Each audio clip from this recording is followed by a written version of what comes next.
Thank you, Dan, for that kind introduction. How about a hand for Dan and everybody who's been planning this for all this time?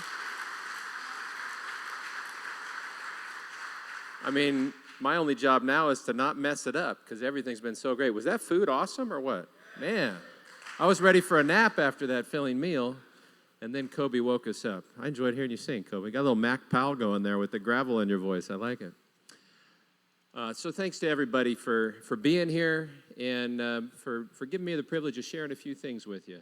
I don't have all the answers, and I kind of feel like the message I'm sharing tonight has already been shared with you because what Paul said is so true. God's plans are always better than ours. If there's any message that I feel like God's giving me to share with others, that's it, that God's plans are always better than ours, and as you heard Paul allude to also, his timing is perfect. And sometimes we're a little slow to figure that out. And Paul, I do remember the soda incident, and I figured that was God reminding me that I probably didn't really need that soda, or maybe I should have gone for the diet. I don't know.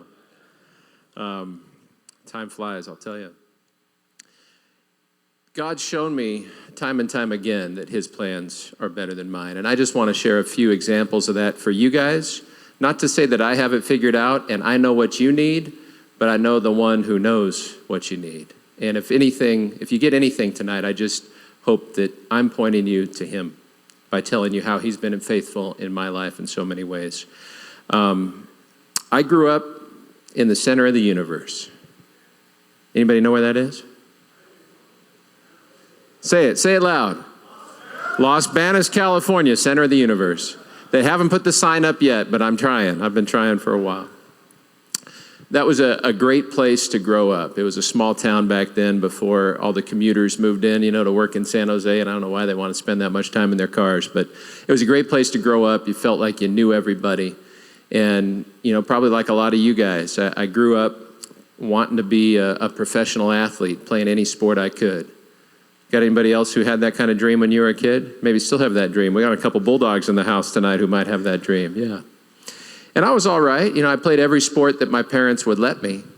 But one of the earliest things that I can look back on in my life and say that God's plans were better than my plans was something that they wouldn't let me do. And before I get to that, I don't want to forget, I've got this around my neck today. My parents gave me this when I turned 16. You can't see it, and even if you were up close, you couldn't read what was on it. But it has my name on one side, and on the other side it had 3 Bible verses. And I don't know how much time they spent thinking about what verses to put on there. But when I think about those 3 verses now, they're pretty important. And hopefully they're relevant for some of you guys here. And I actually had them type them up, and they're going to put one on the screen here. The first one is 1 Timothy 4:12. And for you young guys in the room, I think this is really important. And that's probably why they gave it to me at 16. If you read it up there, it says, "Don't let anyone look down on you because you are young, but set an example for the believers in speech and conduct and love and faith and in purity." So what does that mean, right? Don't let anyone look down on you because you're young. What it means is you're never too young to be an example. You're never too young to make a difference. And maybe for some of you, there's a few people in this room that are a few years older than I am. So maybe it's not the young thing, but there are all kinds of ways that voices want to tell us that our opinion, our perspective doesn't matter, or that even if we had a platform, we couldn't make a difference. But you never know how big a difference God can make if you have the courage to step forth for what you believe in, to have the courage of your convictions. So that verse has been meaningful to me over the years. The second one that they put on there is Psalm 37:4. "Delight yourself in the Lord, and he'll give you the desires of your heart." Does that mean he's a genie in a bottle? No. But it means if we put him first, and you guys know that verse too, right? Matthew 6:33, "Seek ye first the kingdom of God, and all these things will be added." If we delight ourselves in the Lord, he's going to wire us in a way that maybe the things we're desiring, we're chasing after, look a little different than they did before. But the last verse that's on here is one that, for me, is the one I go back to over and over again, because it just says so much in so few words. You guys probably memorized this one, right? Proverbs 3, 5, and 6. "Trust in the Lord with..." How much of your heart? So that means when I feel like it, or 99.9% of the time, but this one thing over here, no, I can't trust him with that. No, it means all, right? That's what I love about this verse. It's the absolutes. Trust in the Lord with all your heart. Lean not on your own understanding. So not at all. It's like what I think, what my plan is, what my perspective. No, I surrender that. You heard Paul say the word surrender. I don't know if there's a more important word in the English language than surrender, because that's what God wants from us. He wants our obedience.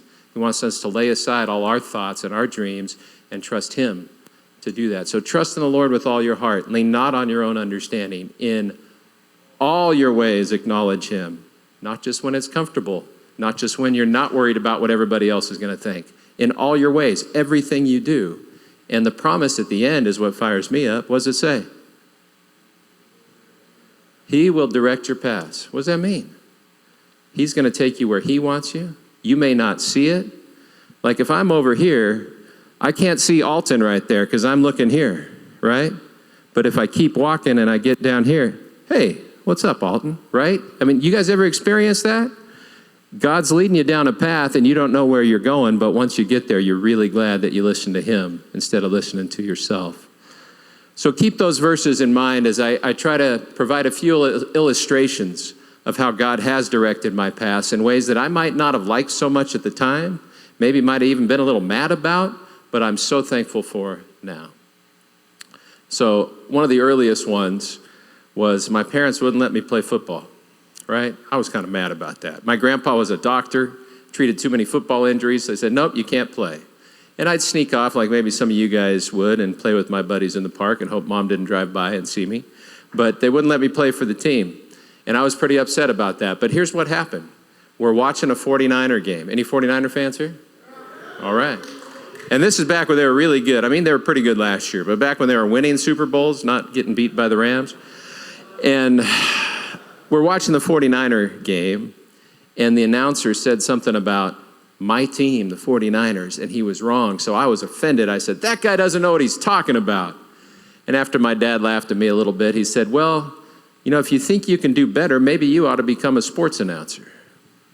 I said, well, how do I do that? He said, well, why don't you grab your bike? Dad, I thought we were talking about just get on your bike. Okay. So we ride our bike a few blocks away to the home of the guy who did all the public address announcing in Los Banos, right? I've been doing it forever. My dad says, hey, my son thinks he might want to do some announcing. Can you show him a thing or two? He said, yeah, show up Saturday night, bring your binoculars. And thankfully, I live like 2 blocks from the stadium. You can see it, by the way, when you're hitting every stoplight heading to the Bay Area through Los Banos. Just look to your left. You'll see the little stadium and the press box up there. So I went and I looked through those binoculars and I would point to who made the tackle and he would announce it, and that was cool. And after a couple weeks, this gentleman, his name was Richard Rose, great guy, he saw an opportunity. He said, hey, how would you like to start announcing the Pop Warner game so I don't have to do it anymore? I said, really? Yeah, okay. So here I am, 12 years old, and I'm announcing the football games. I'm just saying, you know, who had the ball, who scored the touchdown, who made the tackle, go get your tri-tip at the snack bar, all that kind of stuff, right? And that was a lot of fun. And, you know, I look back now and I've been doing that one way or another ever since. And I think, what if my dad was checked out, not paying attention, not listening to what his, you know, little wisecracking son had to say? How different would my life have been if my dad didn't speak into that moment and then do something about it? And we got a lot of dads in the room. Do we see those opportunities? Are we listening close enough to our kids to seize those moments? Because you never know how big a difference it can make. Made a big difference in my life. And I do have to tell you the story of the first compliment I ever got on my announcing. It was nowhere near as kind as that introduction Dan just gave me. But you get done with one age group of the Pop Warner, you're getting ready for the other. And here comes this guy, he's marching up the stairs, and he opens the door to our little press box, and he looks inside, and there's only 5 or 6 people in this room, right? But he looks, and he makes eye contact with every single person. Then he just gets this really confused look on his face. He says, well, I don't know where she went, but when that girl comes back, tell her she's doing a great job announcing the football game.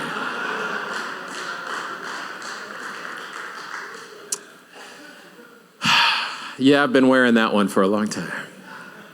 And some would say, you know, if the Bulldogs do something really exciting now, I might sound that like that little girl again. If my voice might crack. Like when, you guys remember that play 2009 when Fresno State's playing Illinois there, and Pat Hill decides to go for the 2-point conversion and the win instead of kicking the extra point to go to overtime?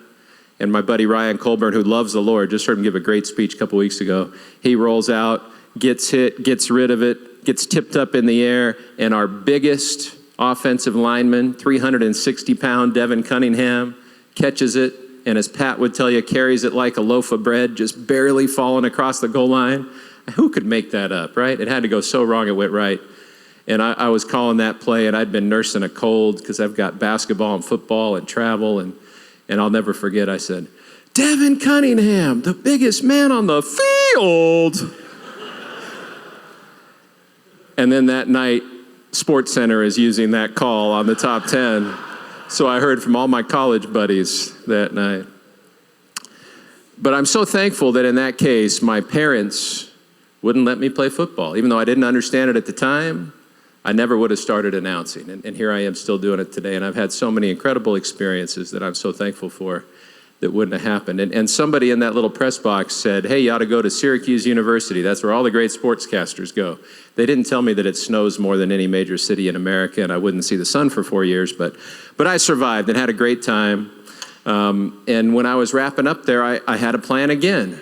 And you'd think by now I'm starting to realize that maybe my plans aren't the ones I should be married to, but I had it all figured out. I was going to get a job there in television.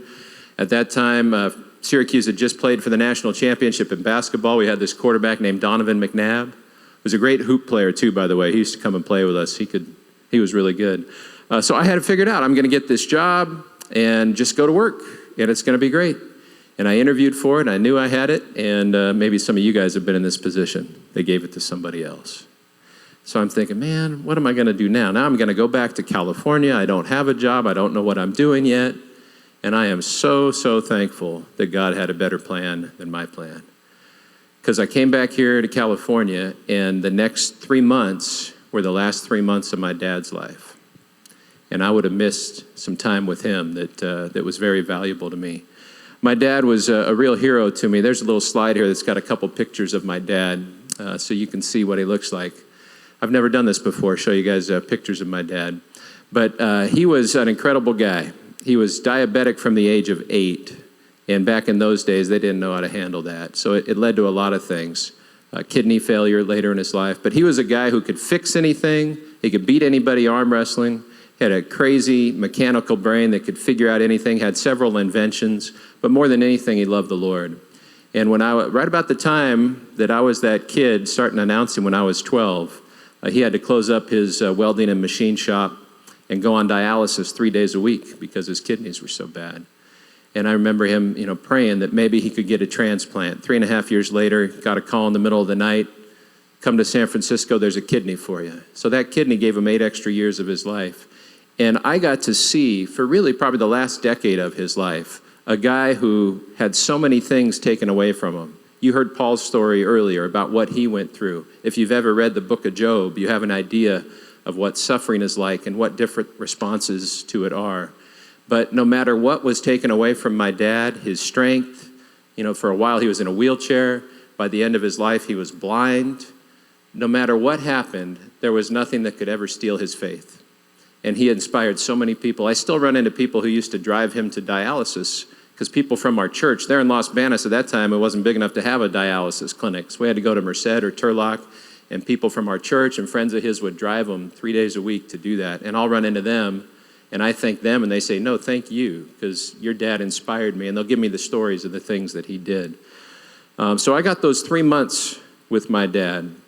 And when I first got back and I realized how serious it was getting, I told him and my mom, I said, well, what if I give Dad one of my kidneys, right? I mean, I'm 21. I got a whole life in front of me. This is no big deal. I only need one of them. They said, no, that's exactly it. You're only 21. You have your whole life in front of you, and this won't make that big a difference, so we won't let you. And again, I was pretty frustrated because I think, being young, maybe you guys can identify with this. I'm thinking, hey, I've got the solution. I can be a hero. I can save my dad's life, right? And God had a better plan. But my dad showed me so much. I wish I still had him, right? I wish he could fix my car or show me how to do it. I wish he would have met my wife and my daughters. But I'm so thankful because I feel like what I learned from watching him slowly die over a 10-year period was so valuable, was something I couldn't have possibly learned if he had lived, because it showed me what matters and what doesn't. Taught me a lot of things. So I not only got to have those months with my dad, then I got a job here in Fresno, Channel 47. I met my wife. We have 2 beautiful daughters, one of whom did start at USC last week. None of you guys booed. What's wrong with you? Aren't you Bulldog fans? Come on. Save it for September 17th. We'll take care of that.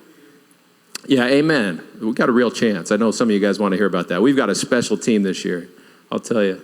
And some of them are here tonight. So I'm doing, TV sports in Fresno and having a good time.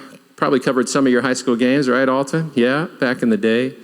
And really enjoyed what I was doing. Got a chance to start calling Bulldog baseball on the side. And I'm doing a lot of things that are really fun. But there's also some things that start to weigh on you. And in that TV news business, well, you guys watch the news. You know what it's like, right? What do you see on the news every night?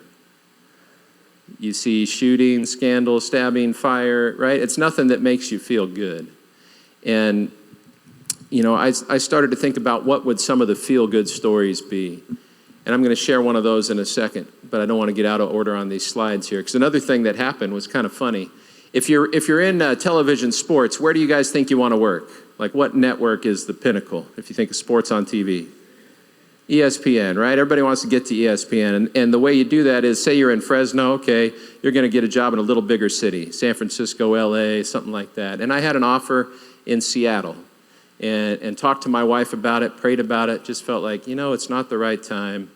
All our family's here. And I remember praying, God, if you want to put me on a bigger stage, do it in your way and your timing. And how many of you guys know that God not only is a big God who can do anything, but he has a sense of humor? You guys figured that out yet? So here's what happened. Like literally probably a year later, I get this call out of the blue.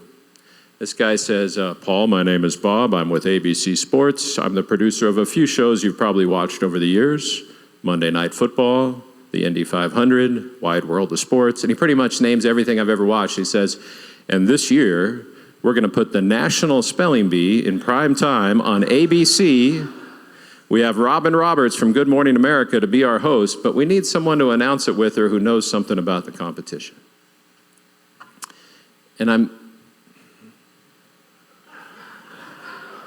I paused there because that's what I did at the time. I'm glad he didn't hang up because I must have been quiet for like a minute because in my mind I'm thinking, which one of my college roommates is totally pranking me right now, right? But that's how God works. I didn't know this was a possibility. I must have been the only kid in the country who had been in the spelling bee and was on TV anywhere. I mean, that must have been like the Venn diagram. But so I got a chance to do it that year. There's another slide here. So we had Robin Roberts for a couple years. I mean, you might recognize some of those other people. Tom Bergeron, Aaron Andrews, Kevin Nagandi, Matt Berry. I mean, we had Stuart Scott. We had all kinds of folks, pretty much the who's who of my business. And they would punish them on an annual basis by making them announce the spelling bee with me.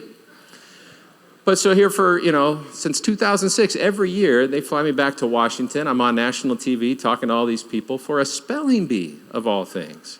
I couldn't have made that up. God's plans are better than mine. And then through that, the people I worked with and people who thought I was okay, I guess, they would, give me assignments to do football games on ESPN or the college baseball regional or basketball games. And I could have, had an agent pound down their door all year long and spend a bunch of money trying to get their attention and maybe never get any of those opportunities. But I was blessed to get all those opportunities because God pulled those strings and created something I didn't even know was out there. And that's a recurring theme that hopefully you guys are hearing a little bit of now. Another thing that I've been so blessed by is the privilege of meeting so many incredible veterans. And that really came from another guy who was a real inspiration to me, and that's my granddad. We've got another picture there, if you can pop that up. Does that look like me just a little bit? When I was that kid announcing football games and sounding like a girl, I'm playing hide and seek in my grandparents' house, and my big bad brother's about to catch me, and I'm trying to escape this closet where my grandpa had his records stacked to the ceiling, and my shirt caught on something. And the game's over, but I wanted to see what in the world did I just rip my shirt on. So I turned this around, and it's a frame. It's like this big. It's a newspaper from Chicago in 1944.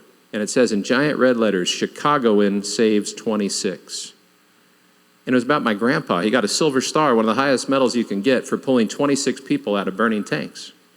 I'm like, holy moly, I've got to hear this story sometime.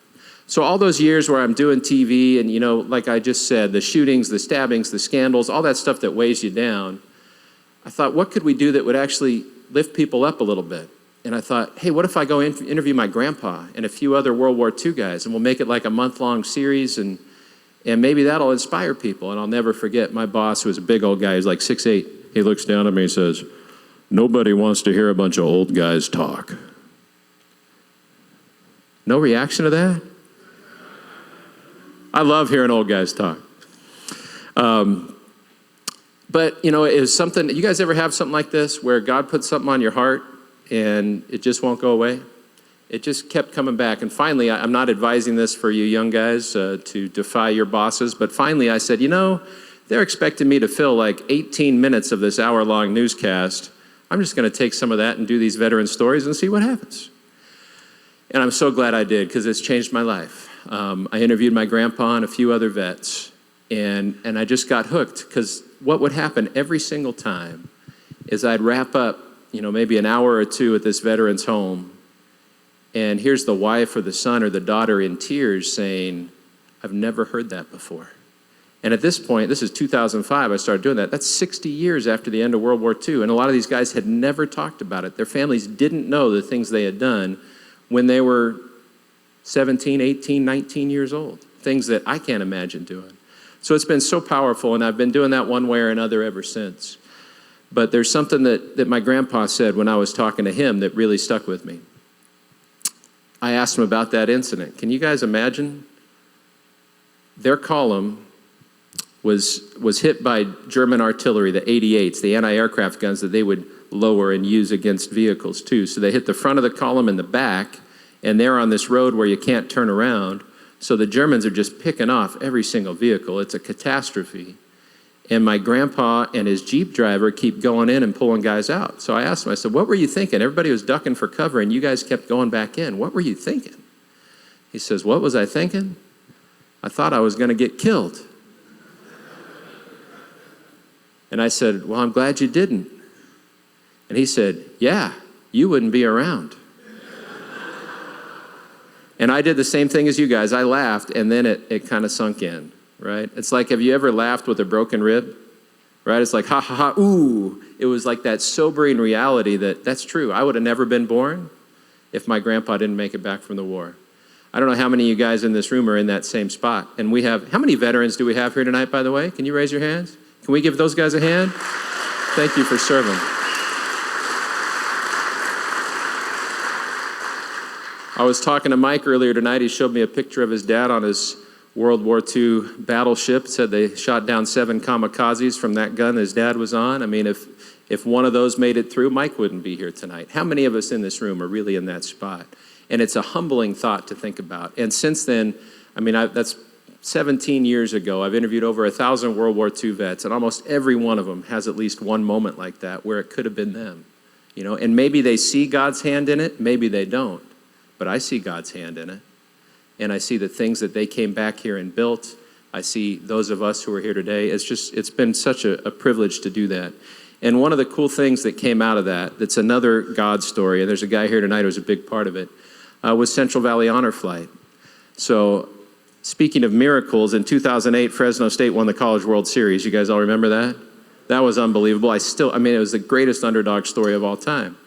But while we're back there in Omaha, I was interviewing a veteran for my show, Hometown Heroes, and this guy had just been on an honor flight to Washington, D.C.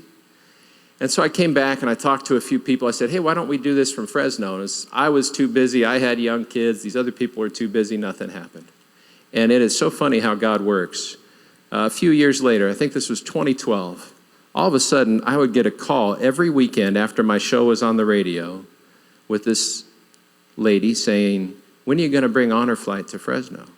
And then the next week, a different lady, Nancy and Diane, 2 different women. They didn't know each other, but I promise you, I'm not making this up. They would alternate weeks.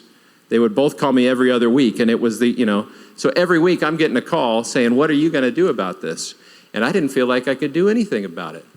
Then I did another show where I got a call from this guy named Rico Guerrero. Anybody ever heard of him? Actually, it was his boss, Dan DeSantis, who called me first and said, "We've got a donor who listened to your show and wants to donate some money to the Castle Air Museum you were talking about." So God creates this relationship with the regional foundation for that. And now as they're bugging me for honor flight, I talk with Rico and say, hey, could we do this through the regional foundation? Yeah, maybe. Let's have a meeting. So we have this meeting, right? We've got all these people in there. We all agree this needs to happen in Fresno. We had one problem. I talked to my wife about it. She said, there's no way you can do this. You don't have enough time. And she was so right. Have you guys ever had that? Something that you really feel like God put on your heart, but then you have to, instead of holding on to it, let it go and lay it on the altar? That's what that was in that moment. And I remember praying, God, this is so clear. We have so many veterans here. None of them have been to this World War II memorial that was just built because the World War II veterans themselves donated $197 million to finally get it built after they already had a Vietnam memorial and a Korean War memorial. They finally have World War II, and now they're too old to go there unless we do something about it. So it was so clear we needed to do it, but I knew at that moment I couldn't do it the way it was. And I remember praying, just like I told you before, God, if this is your will, find a way to do it in your timing. So literally a year later, I get a call out of the blue from the credit union EECU. They say, hey, we want to do a campaign to support a veterans charity. Do you know of any that are worthwhile? I didn't have anything to do with that, right? I said, yeah, there's this, and then there's one we talked about starting, but I don't know if we can make it happen. Yeah, let's do that one. Okay. Then there was still the problem. I didn't have the time to devote 50 or 60 hours a week. So who's going to do that? And here's how God answered that prayer. Tim Tebow came to town. And he didn't do anything, but he spoke at a dinner down here, and I emceed it. And Tim did a great job. I don't mean to discredit him. It was for Break the Barriers and Fresno Christian, and he was awesome. But the next day I get this call, and this guy says, hey, Paul, it's Al Perry. I said, hey, Al, how are you? He says, oh, yeah, I just wanted to tell you did a great job last night, and blah, blah, blah. I said, hey, wait a second. Didn't you just retire? He says, yeah. So here, this guy, Al Perry, one of my heroes, man, he spent his whole career serving veterans. He had just retired after leading the Fresno VA hospital for 13 years. Could there be a more perfect person to start honor flight than this guy? And God, seemingly randomly brought him into it. So I told him about it, and he cut me off. It was like that scene in Jerry Maguire, where they say, you had me at hello. That's Al's line he always used about that. But he dove in head first, was the perfect person for the job. Rico, who's here tonight, did his part. We had 5 or 6 people that were all volunteers. Central Valley Honor Flight is an all-volunteer organization. It's completely funded by donations in our community. We didn't know this when we started. Rico can tell you, we thought maybe we'd take 25, 30 veterans on the first flight. But because the people of this valley are so generous, they've donated now over the last 9 years over $4 million. And after this next flight, put September 14th on your calendar, please. That's our next homecoming at the Fresno airport. After that next flight, we'll have almost 1,500 veterans from our valley who have gone to their memorials for free.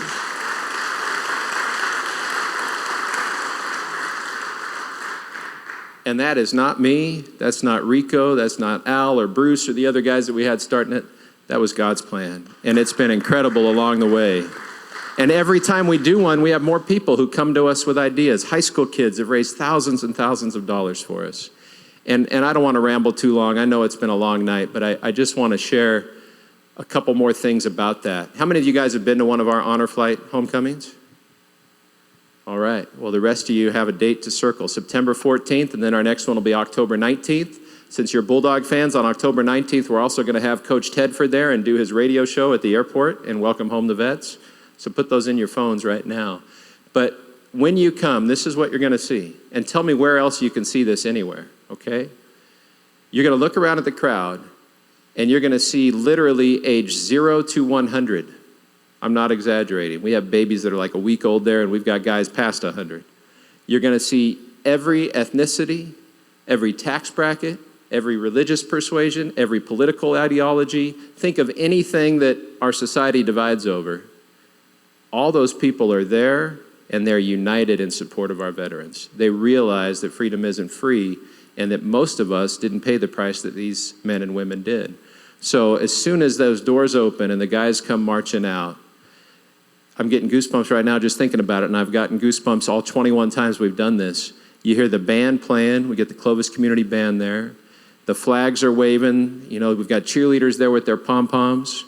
The service songs for every branch of the military are playing, and these guys come marching through to the loudest cheer they've ever heard. And most of these guys tell us they never received a welcome home when they came home from World War II or Korea or Vietnam. And you could see the most hardened Marine with a tear coming down his cheek because this is something that he never thought he would get. And that's what we can all do when we find something to unite us. And tonight we're all here, we're united in Christ. Do you guys believe that God is real? I mean, he can really make a difference in your life when you have those circumstances. What did we sing earlier? When the ocean rages, we don't have to be afraid. We don't have to look at our circumstances and be intimidated. We can look at them with the faith, and we can remind ourselves, as I've done tonight, I'm preaching to myself as much as I'm preaching to you guys, because I need to remember this for the next challenge, that God has a plan that I can't see, that I might not understand, that I don't know the timing of, but it's better than anything I could come up with, because he is faithful. And one last story on that. Thanks for your patience with me, guys. I told you how when my dad was dying, I wanted to give him one of my kidneys. And he and my mom wouldn't let me. And about 4.5 years ago now, a friend of mine needed a kidney. And it didn't even occur to me that I could do something about it. But then another friend, a lot of you guys know a great man in town named Tom Summers, who's made a huge difference in our community. And he said, hey, I'm going to get tested to see if I'm a match for Mike to give him a kidney. And I said, hold on a second. Why didn't I think of that? I've seen the difference this can make. My dad got 8 extra years. And so I went home and talked to my wife, and I asked her, I said, how would you feel about me donating a kidney? And she said, well, is the life insurance paid up? I'm not making that up. She really said that. I think she was joking. But long story short, and God had to work out timing, and my friend Mike really wasn't well enough to have the surgery to receive a kidney for a long time, but God worked out the timing. My bosses let me miss a couple basketball broadcasts, and 4.5 years ago, I was privileged to share one of my kidneys with my friend Mike. And he's 6'7". He was down to 150 pounds. Now he's back to probably 220, and he's feeling good, and he's back serving our community in a whole bunch of different ways. And it was just another reminder that God is working in everything. And back when I was a kid trying to give my kidney to my dad, God was just preparing my heart to someday be able to share that with Mike. And through that, I've met so many other people who have a story about dialysis or kidney donation. It's just created all kinds of more connections. So pretty much everything that I've told you guys tonight is something I was never aiming for, something I was never trying for, something I couldn't have thought up if I wanted to, but God knew. So what do we do with that when we see that? Do we forget about it and go back to trying to do things our way and being stubborn and pounding it in? Or do we surrender our will and our desires and trust God that he can do something better? I hope that if there's anything you guys have heard tonight, it's that God is a whole lot smarter than us. As Paul said earlier, God is God and we are not. So let's stop trying to be God. Let's put our lives in his hands. Let's trust him to steer the ship, as that verse said, right? The promise at the end, he will direct our paths. So he's about to direct your paths home tonight. I hope you drive home safely. But there's one more verse I wanted to share with you, because this one is a real encouragement to me. It's just a reminder of the hope we have and how we should approach things. And it's got kind of the coolest word, I think, in the dictionary. Where else have you ever seen the word unswervingly, right? Can you read that? It says, let us hold unswervingly to the faith we profess. Do we profess that faith? I think that's why you guys are here tonight. And it's not because we're strong or we're stubborn or we're so great. Why is it? What does that verse say? Because he, the one who promised, and that's not a if he promised, that's a guarantee. The one who promised is faithful. So thanks for letting me bend your ears a little bit tonight. Thanks again for dinner. God bless you, First Press, and we'll see you guys at a Bulldog game, huh?